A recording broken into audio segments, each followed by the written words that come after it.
I'm Dylan Ratigan. I've interviewed nearly every CEO and most world leaders during the past 25 years. And now I'm bootstrapping. I'm turning my attention to the new CEOs and the irrepressible entrepreneurs leading the next generation of innovation in the world. Welcome back to Tasty Live. I am Dylan Ratigan. Time for another episode of Bootstrapping. My guest today, Anila Idnani, and her company is called Habit Aware. And it is a device, but as it's a wearable device with a very specific intent. And I'm going to let you describe what it is, Anila, so that I don't do an incorrect summary. So what kind of a wearable do you have here? Absolutely. First, thank you for having me. I really appreciate the opportunity to share our business story as well as our problem solution story, if you will. So I'm one of the co-founders of Habit Aware, and we make a smart bracelet that helps people with subconscious mental health conditions. So these include things like compulsive hair pulling, skin picking, and nail biting.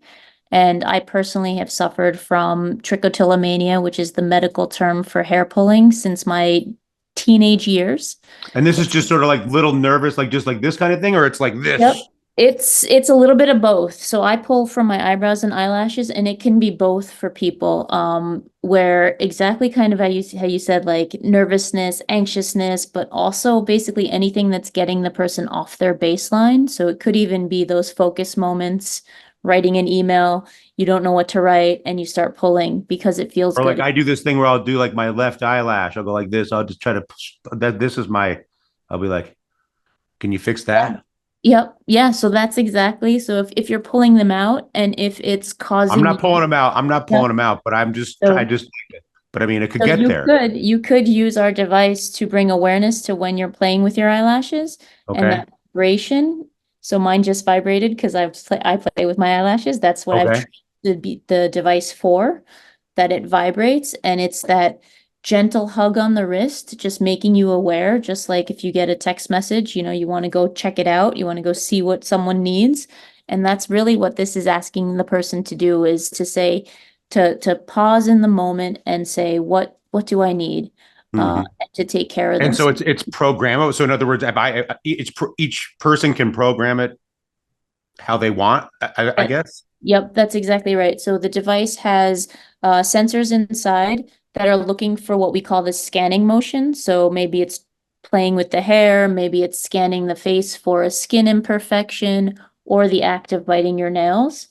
And it essentially creates a calculation of that gesture. And now we've been serving the community for 7 years. The people with these conditions are, the umbrella term is body-focused repetitive behaviors. So we've been serving that community for 7 years. So we have a lot of gesture data, and we will be releasing soon something that's a little bit more push a button and say eyebrows, eyelashes. So because you'll have enough trainable data to really to know the motion profile. How many of the wearables are currently in the world? yeah, so we've sold tens of thousands of units in 7 years to 80 plus countries. We've helped thousands and thousands of people change their lives with this insight of you can't change what you don't know is happening. And these are very trance-like behaviors. So that awareness opens the door for the person to do the work of behavior change. And what's the primary motivation to change the behavior? In other words, it doesn't bother me that I pull my eyelashes. Yeah. What's the motivation to intervene? Exactly that. Great point, right? It's a spectrum. So someone can nail bite casually. It doesn't affect them. It doesn't cause them any, social anguish or internal shame. But for others who may pull to the point where half of their head is bald, and then Or they're I'm like, ripping out my eyelashes. right. Or, they maybe someone Or picking at your skin, picks their whatever. skin to the point where it's infected. It's in those situations where then you kind of have that social pressure of what's going on, why are you doing that, what's A little wrong with weird. It's a you? little weird. It's a little weird, right? That's what people think, but it's actually really normal, right? That it's human nature to kind of seek out self-soothing through the body. If you think about a baby thumb sucking, for example, or twirling your hair, right? It's just these little things that we do, or even toe tapping, someone typing Or at the their knee, yeah, the running knee, that you see that. Yeah. Yeah. Right. Or So what about pacing?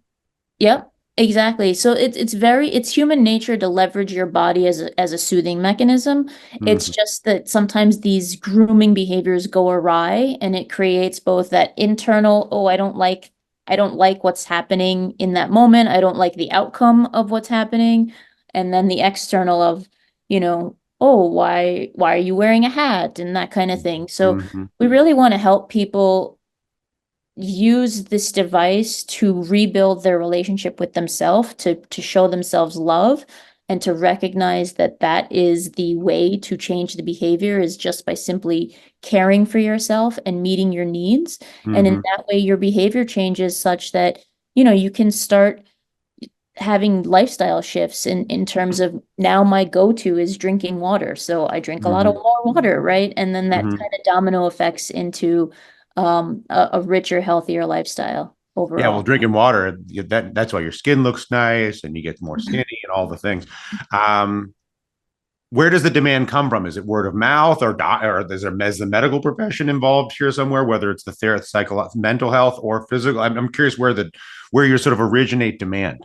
Yeah, absolutely. So it's definitely very much word of mouth. The medical professional community, especially the psychologists and the treatment professionals, we have over 1,000 professionals that recommend our product to their clients because it meets this need of awareness that they can't give them. Um, and the beauty is through, as we're talking about, the name of your podcast is Bootstrapping, we've received multiple research grants from the National Institute of Mental Health and the National Science Foundation for the development of the device and the innovation, as well as bringing it to market and proving efficacy. And now our current phase 2 NIH research grant is for clinical trials. So we're developing out a system of behavior change for clinical trials. So absolutely, the medical community has been backing us in that way. We are direct to consumer because all we are doing is that awareness and it's on them to do the next step. Hmm. But we hope that with these added elements that we'll be able to reach more people and bring in more of that medical community. We're doing a lot of the education for that medical community Hmm. because it's not a very well-known disorder because of that shame, you Hmm. like calling it weird and that kind of thing. Like people don't want to say, "Hey, I pull out my hair," right? So Of course, yeah, yeah. we want people to be able to feel comfortable, to be able to talk about this, and so that's a lot of the work that we do as well. Another way that people find us is in 2019, I did a TEDx talk, and that talk has been seen 200 plus thousand times. Wow. And people are finding us from that all over the world. We just had to unlock the app for Sri Lanka the other day because people are finding us. And it's really exciting to be able to see the change in people and not just feel the hope, but see how hope is an engine for that life change. Mm. And how much does the wearable cost? And then is there a subscription after the fact? Is there a recurring? What's the business piece of this? Yep. Yeah. So the business model is we sell the device for $149 on our website. And then we also have some bundles where you can also get our digital e-course or peer coaching from us. As well, we have a subscription-based online community.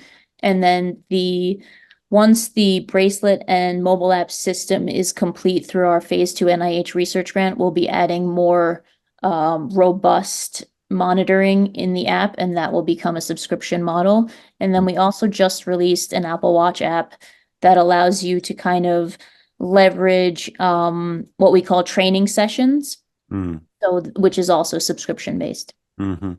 And is there intention or contemplation of broadening the spectrum of habits that this would be applicable to?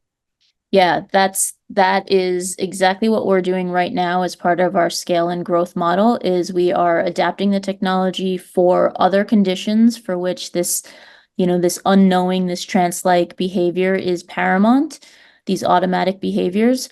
So right now we have another research grant that's in phase 1 with the National Institute of Mental Health for awareness of excessive eating, so for overeating behaviors.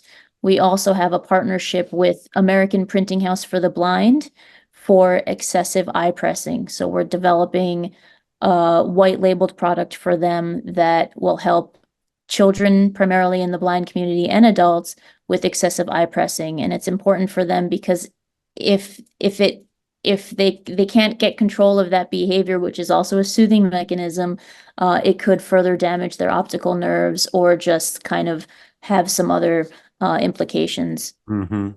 What about something like smoking? I appreciate you asking that question as well. We've gotten that one a lot, and that's actually something we're starting to look at as well. I think it's finally clicking some of the solutions that we have in mind, so that's on our radar as well. And what if you have like an annoying friend like Tom Sosnoff, and he's always like, "Hey, hey, hey, can I put one on his wrist so that I'm just like go and then I control it? Can I control it on your and can you elevate it like a real like a shock like a buzzer? I'm sure I'm sure that that's not. possible. I'm sure that that's possible. We believe that a healthy behavior change is rooted in love and positivity, not punishment and fear. But I'm sure that there's stuff out there that you can happily shock your friend with. um, so what is your expectation for like what how are you defining success right now? Another what are your not just in terms of sales, but in terms of customer outcomes? Yeah, success for us has always been, putting our people, our community first. We call our customers Keen Family. Our device is called Keen because it brings you that keen awareness. And success for us is seeing the life change. And for me personally, I don't want to have another little Anila that feels the way that she felt. And so I really want to make sure that people that BFRBs are as understood, if not more understood than, anxiety, depression. These are things that people can talk about now. And I think since COVID, we have been able to talk more about mental health, and this is a mental health condition. So success for us is when someone says, I pull out my hair, they're not met with disgust, they're met with interest and love and understanding. And as well, that those people with these conditions are actually learning to change their lives through that power of awareness. And do you have a sense of how widespread these disorders are? I mean, what's the theoretical Yeah, applicable market? yeah. So it's estimated that 1 in 20 Americans has trichotillomania, which is just the hair pulling.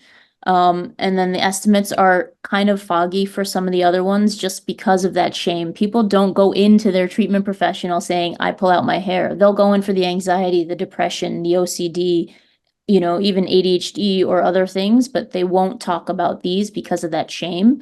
So I believe that even that 1 in 20 is probably, about 5% of the population. Mhm. That's actually higher than OCD, but Of course, yeah. it's just not talked about. Hmm. And what about the actual manufacture? Where is this thing produced? Where do you make Yeah, them? so as part of our journey, we were invited to HAX, which is a hardware accelerator program based in Shenzhen, China. So in 2016, we went there for 3 months, and through that program, we made contacts with manufacturers. So we do manufacture in China. Wow. Congratulations on the success and the merits of the mission and all the things that are associated with it. And also, you're a wonderful communicator. So I'm sure that also helps the business as well. So thank you for the time. Thank you very much. I really appreciate this. Cool.